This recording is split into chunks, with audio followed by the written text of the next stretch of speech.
Hello, everyone, and welcome back to another episode of True and Creepy Stories from all around the world. Today's episode is going to be about Ireland.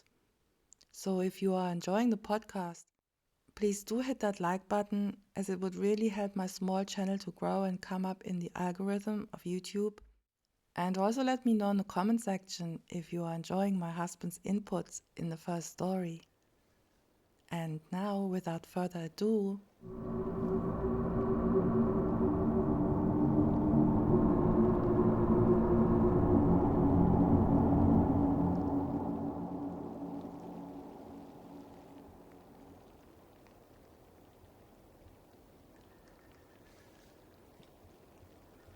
from my early 20s to my mid to late 30s, I was a Garda officer in Ireland. That's what we call police in Ireland. I served a small community on the west coast, isolated from any other community. No trains, no nearby airport, no taxis, no Uber, and only one bus a day. This is probably the only reason they had their own Gardaí station. Most other small hamlets just rely on the Gardaí from the nearest town. But given this town's absolute isolation in a very small country, they needed this station. The hamlet covered a wide area of farm plots and a number of empty and derelict properties. When Ireland became industrialized, most people in these rural communities moved out to go to the cities in hopes of easier and better paying jobs. The hamlet has a very creepy feeling to it. Most residents here are some of the most down-to-earth people on the planet. But to the story. Our Gardaí station consisted of 3 112 dispatchers. Most calls were routed to another 112 center, around 7 officers, most from out of town.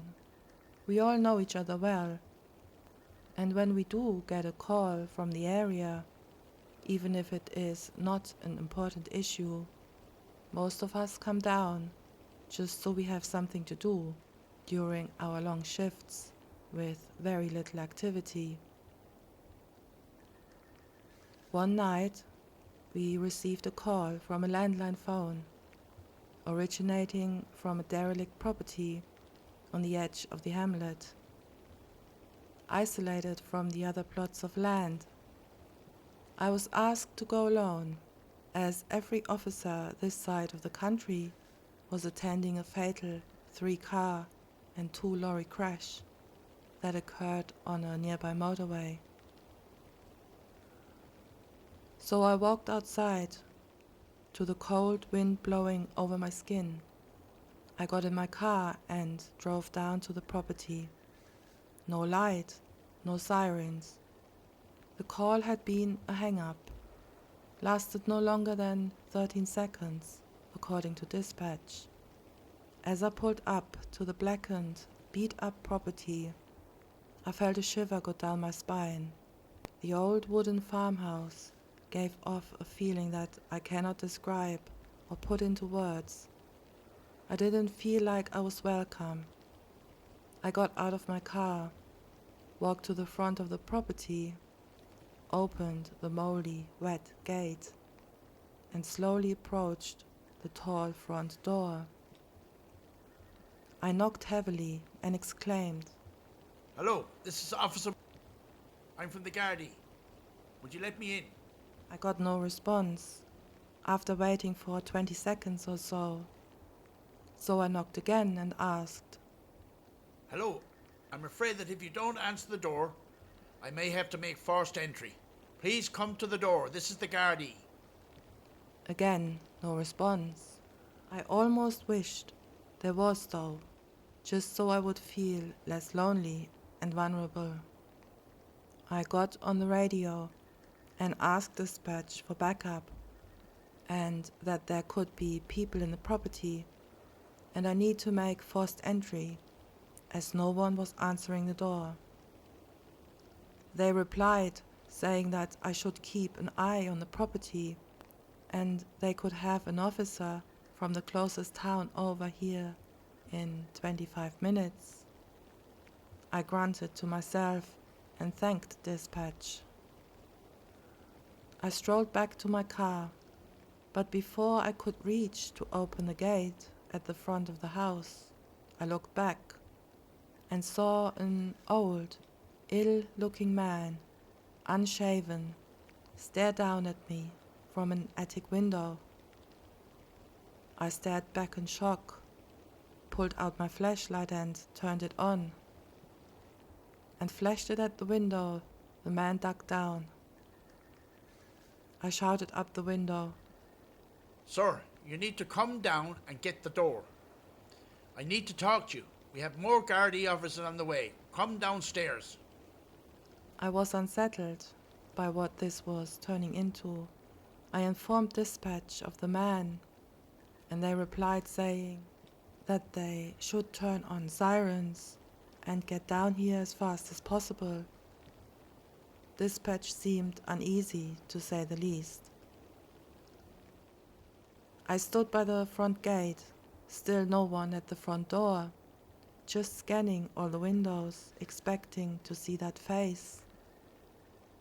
I just couldn't get the man's face out of my mind. He just looked so disturbed. After maybe 20 minutes of the occasional knock on the door and the expected non-existent reply, the car finally pulled up. I informed the two officers inside of the situation, and we approached the front door, and one of the officers exclaimed in a deep, angry voice, Sir, please get to this door before we have to get the door for you. As it appears you will not get the door, we need to inform you of how this is going to work. We will knock this door down. Upon our entry, you will stand, hands up, on the other side of the room we enter from. We will handcuff you, and you will be taken to the station, questioned or detained. If you have a problem with this, then be sure to ask. When you're in the Garda cars, that is. The officer was so demanding, I almost felt he was talking to me. He was a very tall and threatening man. We walked back to his car, and he took out what we call the big red key, a big hunk of metal that we use to break down doors safely and while not damaging the door. The two officers grabbed the key, walked to the door, and said, 1, 2, 3, barrage! And hit the door 4 solid times before it fell down in one big thump. The house was now open. We grabbed our flashlights in one hand and tasers in the other. We took our first steps inside, and I could hear the shard of glass crunching under our feet. The other officer shouted, Sir, Garda officers are entered the property. Please reveal yourself with your hands in the air. We are armed with tasers that we are authorized to use. We moved forward slowly, shining the small beams of white light into all corners of the apparently empty living room. Upon noticing the absence of the man in this single downstairs room, we shone our lights up the crooked-looking stairs. But before we could even begin to move up the stairs, a man jumped from the upper floor and onto the stairs, and I mean jumped. He looked insane, with his large red eyes staring into my soul. I shouted at the massive beast the man was. Please, sir, place your hands above your head. Very slow. Before I could finish my sentence, the man charged down the stairs, yelling. One of the officers screamed, Taser! Taser! Taser! And the man let out a gut-wrenching yell of pain as he flopped to the ground, and we ran towards him, handcuffs ready. We grabbed the man, who wouldn't stop rambling on about a supposed big man who gave him food every day. We placed him in the back of my car. The other officers drove behind me as we headed back to the station in the car. I did the ordinary, told him his rights and everything that comes with that, but before I could finish, he kept asking if I could tell his ex-wife to get out of the car because she was being rude. I told him that it was just me and him in the car, but he wouldn't stop going on about it. We arrived at the station. We walked the man to the front desk, and when asked for his name, he just replied, "The man you all want to know." Eventually, we put his name and other information as simply unknown. The next day, we were told that the man was going to be picked up by the Irish Intelligence Service. Apparently, once my colleagues had got the name out of the man, he was wanted for stalking of a minor, child abuse, 3 charges of that, and possession of child pornography. Knowing what this creepy man had been involved in made it so much worse for me to think about it. Once the service came to pick him up, the man told every officer in the station that he would find a way to get to us and do what God has told me to do. So, whoever you were, I really hope that we never meet again.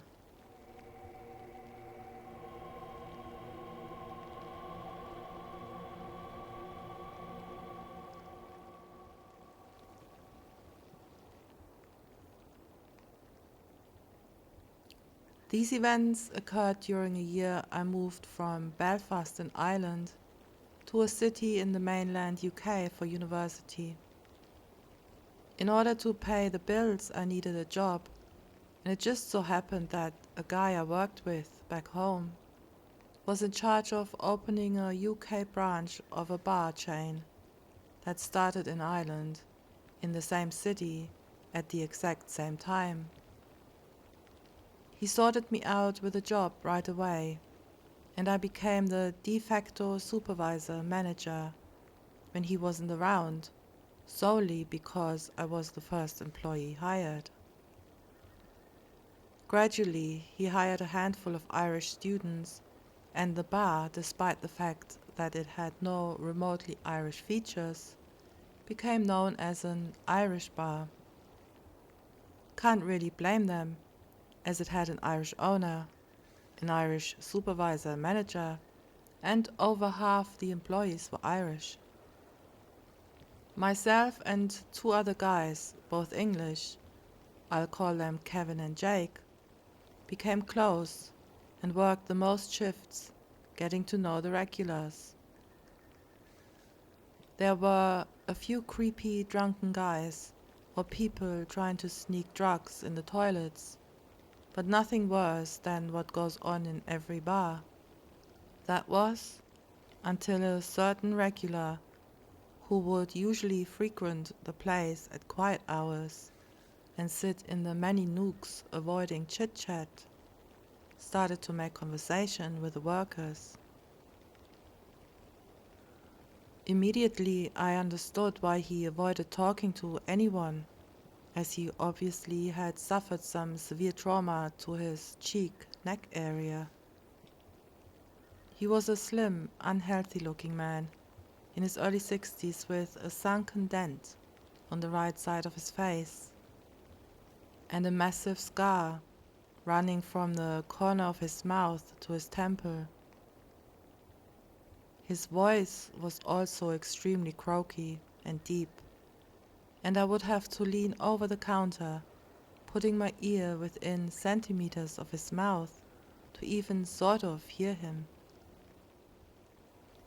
I would end up just smiling and nodding like an idiot so as to avoid being rude. The only thing I definitely always made out was Belfast, Armagh, another city, Ireland. and yellow dog. I felt sorry for him because I assumed he had suffered throat cancer or something similar, and always humored him, even though he was nearly impossible to hear. I would normally walk the short distance home from work, even though it was through the city center during the middle of the night. It was nearly always busy, as it was a big student town.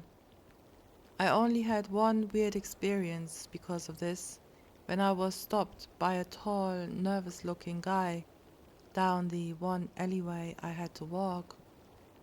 He asked me for a cigarette, and when I told him I didn't smoke, he noticed my accent and started walking with me, talking about being from Ireland. I was pretty uncomfortable at this point, as it was like 200 yards until I reached a busy high street, where he surely wouldn't try anything. But he kept saying, "My dad's Irish, give me your number, and I'll sort you out." Whatever the hell that meant. He kept telling me to get my phone out so I could take his number. It was obvious to me that he just wanted to see if that was worth stealing so he could mug me. After much insistence that I was okay, he eased off as we neared the high street and said, "I like you, mate. If you ever get in any bother, tell him you're Jameson's, name changed, cousin." I just mumbled thanks and figured I was lucky to get out of being mugged. When I mentioned this to Jake, he laughed and told me that I definitely was lucky, as the Jamesons were the main gang in the city. He told me that they were traditionally Irish travelers, but mostly now English, and liked to look after their own. Months later, we were talking about some of the characters that show up at the bar, and a member of the door staff who was joking around said to me, "I'm surprised you're so friendly with Para." He explained that the 𝙈𝙚𝙩𝙨 was a member of the British Army Parachute Regiment, Para, and had served in Ireland. I should now explain why I've mentioned Ireland so much thus far. For people that don't know, there has been plenty of death and heartache in Ireland, going back hundreds of years. In 1916, it was split into the bottom 26 counties, known as the Republic of Ireland, independent, and the top 6 counties became Northern Ireland, controlled by the British government. Belfast, where I'm from, is the capital of Northern Ireland and experienced its worst time from 1960s to 1990s, known as the Troubles. Nationalists, Republicans, who wanted a full 32-county United Ireland, were at war with Unionists, Loyalists, who wanted to remain under British rule. It resulted in plenty of death and wrongdoing on both sides. During this time, the British government sent in their army, which only served to escalate tensions, and many atrocities were committed by the British Army against the nationalist Republican side. As a result, there is a massive dislike and mistrust of the British Army in this part of the island. Also, people who work in an Irish bar would generally consider themselves nationalist. Not always, but it was true for all the members of staff I worked with. Anyway, sorry if that was too long.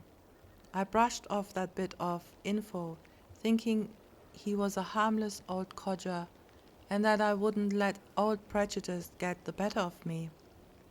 The old guy started coming in more and more, always doing the same thing: sit at the bar, order 2 bottles, drink 1, and give the other to whoever served him, then leave after some 90% inaudible chat.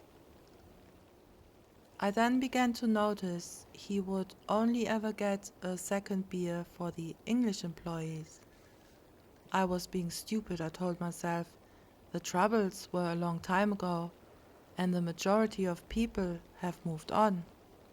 But then another Irish employee mentioned it to me. Whatever, let him hold his prejudice. It was 2013.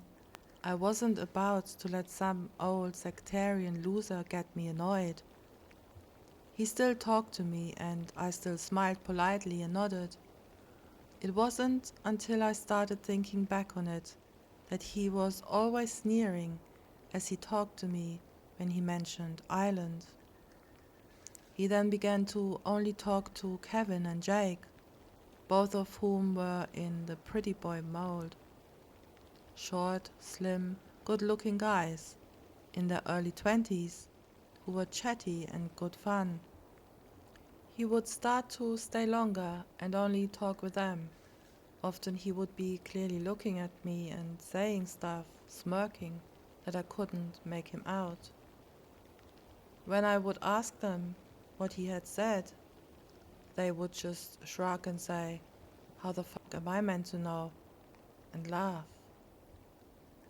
What really set off alarm bells in my head was when he began to come in for a drink with guys of similar description and plying them with drinks all night. Always young men, shorter than him, with a slim build.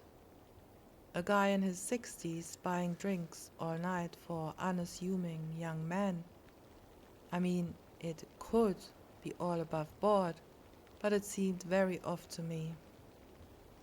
My suspicions were confirmed when I was told that while I was back at home for midterm, he had been caught by the bouncers supplying the poor young guy he was in with that night with ecstasy, hopefully in exchange for just cash, although something told me otherwise. I figured that was the end of that. He'd be in prison and forgot he even existed, until one night I walked home from work at about 3 a.m. and swiped my key card to get into the grounds of my halls. The gate was electric and took like 5 minutes to slowly close, making it easy for someone without a key card to sneak in. As I walked the short distance to the actual front door of my halls, I heard quick footsteps and swung around to see the scarred up, drug-dealing ex-army guy staring right back at me. I was shocked. What the hell am I supposed to do? I was pretty sure I could take him if it came to that, although maybe he would pull some crazy army shit. He just kept staring at me and babbling incoherently. I had no idea what I was supposed to do, and we just stared at each other from a few yards away for what seemed like 20 minutes. Then he began to creep slowly towards me. I wanted to quickly get through the door to my halls, but it was another slow-moving gate that he could follow me through. I was mentally preparing myself to have to get physical with this guy when I desperately remembered my run-in with a gang member. "Listen, mate, I'm a cousin of the Jamesons. Do you want me to get them on the phone?" I blurted out. I was pretty anxious in case he said, "Yes, go ahead and let them come round." But after a few seconds, his face broke out into a familiar, disgusting smirk, the kind that said, "I'm almost certain you're bullshitting me, but I'm not about to risk it." He turned and vaulted the now closed gate with unnerving ease. I didn't see him again for the rest of the year, but found out when I returned in September from the bouncer who caught him with drugs and had been involved with a prosecution that he was now in prison. He was indeed an ex-British Army soldier who had served in South Armagh a particularly bad area during the Troubles for a soldier to be based. With the yellow dog parachute regime, he was notorious for preying on young students and supplying them with drugs in return for sex. He also had an intense hatred for Irish people. I'm assuming he had some pretty rough times while serving there, and liked to do the rounds of all the Irish bars, taunting their staff. As a result of this, he became an enemy of the Jamesons for years.